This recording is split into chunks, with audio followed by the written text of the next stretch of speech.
Hello and welcome to the Christian Life Coach Podcast. I am Shanna, your Christian life coach. Okay, so I think that July, I have just decided since is this the third week or is this the second week? I don't even know. It's the 14th. So this will be my third podcast episode in July. And this will be my third podcast episode in July. That is winging it. I am winging it again, as I have on the past two episodes. So I think that I'm just going to continue that in July. And the topic that I want to talk about today is what if we can just let it be easy? What if it doesn't have to be productive? What if it's okay to just relax? What if it's just okay to have fun? I have had on two calls today already, and it is 10:25 a.m. Mountain time. I had a private call and I had a group call, and I came up on both calls. Women talking about how basically, if they are not being productive, they feel like they're wasting time. And to be honest, in both of these calls, the women that were talking about this were realizing that that's how they had been thinking, and they're working on changing that way of thinking. They're noticing the pattern that has been showing up in their life pretty much, for 50-ish years. So, what if what if productivity is not the goal? Oh dear. Then what? Then what? I keep hearing from women on different calls and different places. They're talking about how they have been over functioning for years. They consider themselves over functioners. And I can totally see this. And I love one of my mentors said at one point that when we overfunction, we are not only allowing, but also teaching other people in our lives to underfunction. We are allowing them to underfunction. We are teaching them to underfunction because we are overfunctioning. We are overly productive. And what if it's just okay to take some time, to take a step back and to ask yourself, what really even matters in this season to me? What do I want in this season? What do I want to be producing in this season? What do I want to be creating? And even that, like maybe even that, maybe shifting from thinking of yourself as being productive to being creative. Ooh, that's a good shift. That's a winging it moment right here. What if we could go from thinking of ourselves as being productive to thinking of ourselves as being creative? Rather than what am I producing? What am I creating? What am I creating in my life? What am I creating in my days? And it could be so many things. Maybe you create art. Maybe you create amazing meals for your family. Maybe you create beautiful spaces in your home. Maybe you create opportunities for others to create for themselves. Maybe you create safety for clients that you see. Um, Maybe you create quilts or other crafts and things. Maybe you create clean spaces. Maybe you create a beautiful garden. What, instead of thinking, I have to be productive, I have to be productive, I have to be productive. If I'm not being productive, then it's not worthy of my time. What do I want to create? How do I want to use my creativity? And there's a quote by Brene Brown. I don't have it handy, but she talks about how it's not a question of whether or not you are creative. You are creative. It's how are you using your creativity?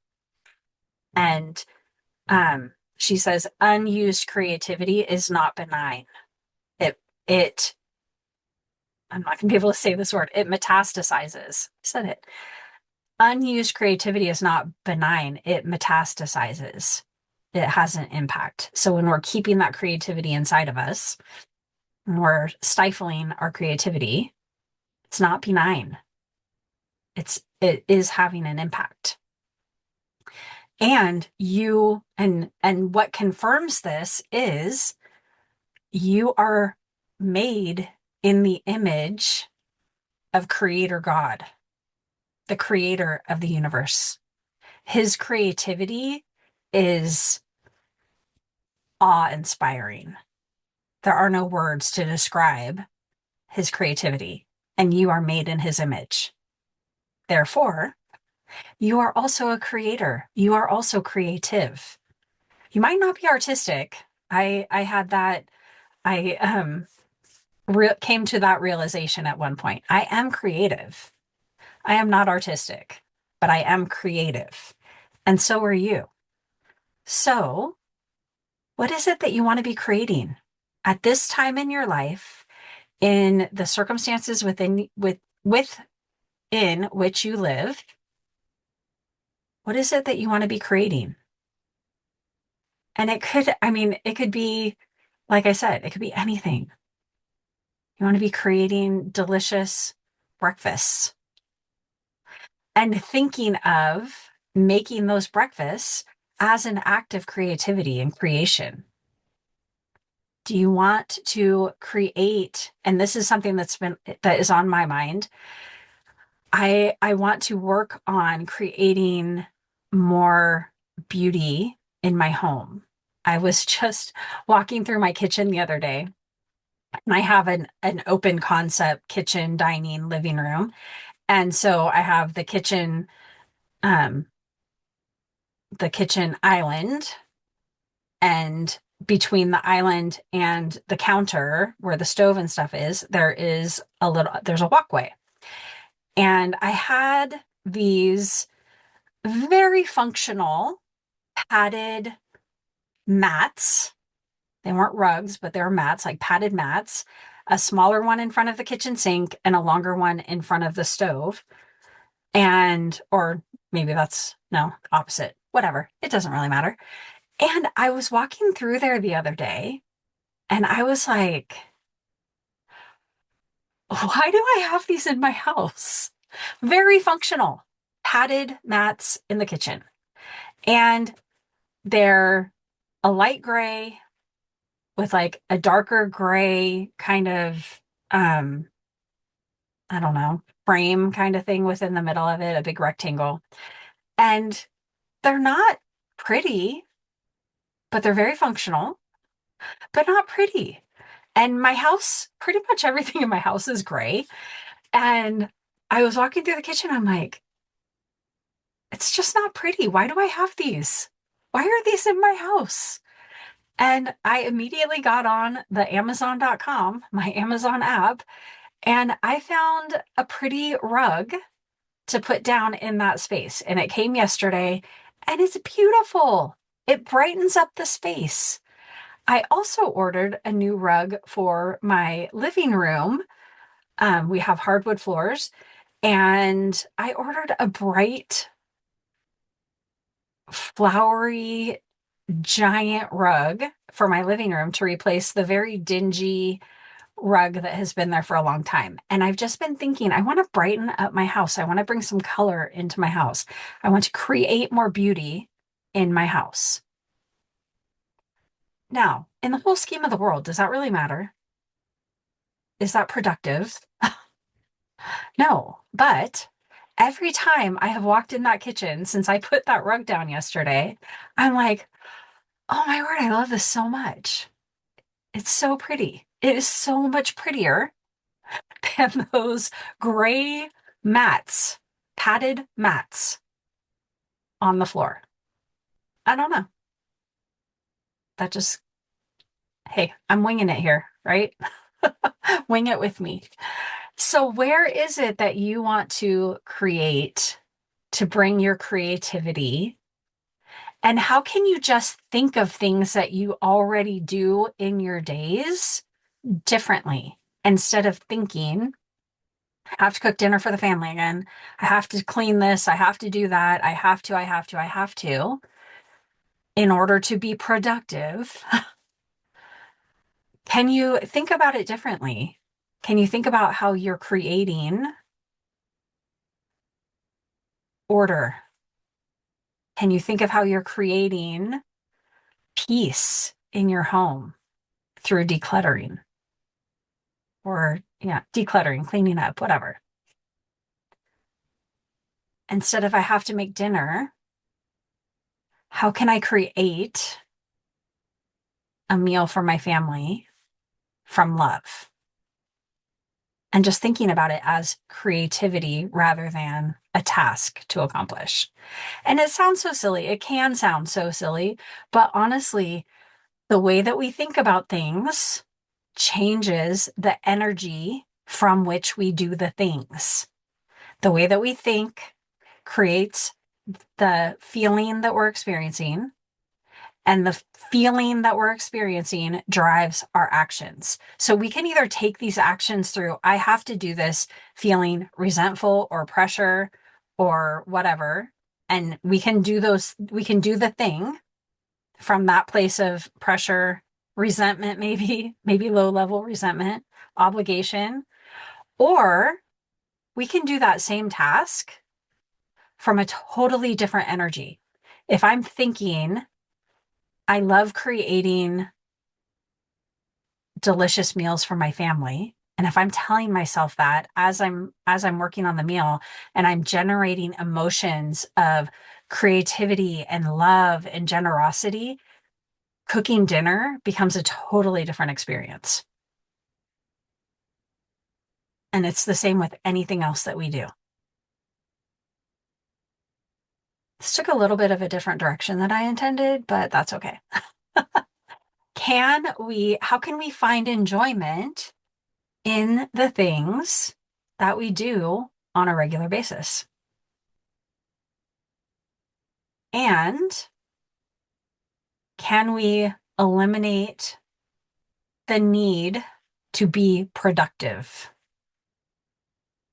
Can we be creative rather than productive? And how does that change things? How does that change the way that you feel about doing the thing? How does that change the energy with which you're doing it from? I would love to hear. And where can you apply this in your own life, in your own situation, in the things that you do on a regular basis? Laundry, folding and putting away laundry, right? Grocery shopping, making a grocery list. What is it that I want to create in my life at this point, realistically? And what does that look like on a daily basis? What does that look like on a weekly basis? How am I using my creativity in my life? And can I release the thinking that I need to be productive? Where can I take time for myself? Where can I re energize myself? And really, I think just doing this work to change the way that we think about things is going to relieve us of some of the energy that we're exerting. if I have to, I have to, I have to, I have to do this, I have to do that, I have to do that, that can just thinking that way can drain your energy. So changing the thinking, you're taking the action from a different emotion, and it feels so much better that it actually takes less energy to do the thing. Interesting, right? I might be less tired. I might be less exhausted doing the exact same things, but doing them from a different place, from a different energy, rather than from the striving, needing, obligated, have to, pressure, stress. If I'm doing those same things from love, from creativity, from curiosity, totally different energy, less draining, right? I'm curious, what comes up for you when you listen to this, when you think about it in your own life? I would love to hear what comes up, how you can incorporate more creativity into your life and let go of productivity. Something to consider. Those are my winging it thoughts for this podcast episode coming out on July 15th, 2026. If you are curious about life coaching, I would love to chat with you. And you can schedule a Right Fit call by going to the show notes and clicking the link for a Right Fit call to chat about how coaching can help you in your specific situation where you're at. And if you are a coach and you are working on building your coaching business, which I call cultivating your practice, I am opening up my Full Steam Ahead. It's open right now to enroll. It starts in August. I just did a workshop on Monday talking about the 5 essentials for every coaching practice. And I will have that linked in the show notes as well. I would love to have you in Full Steam Ahead in August if that's something that you're working on. And thank you so much for being here. Like, comment, share, subscribe, all the things that helps push podcast episodes out. And if you are watching on YouTube, hi, I'm waving at you. You can watch on YouTube. You can listen on Spotify, on Apple. You can also watch on Substack, all the places. So thank you so much for being here. Remember that life coaching is life changing, one renewed thought at a time.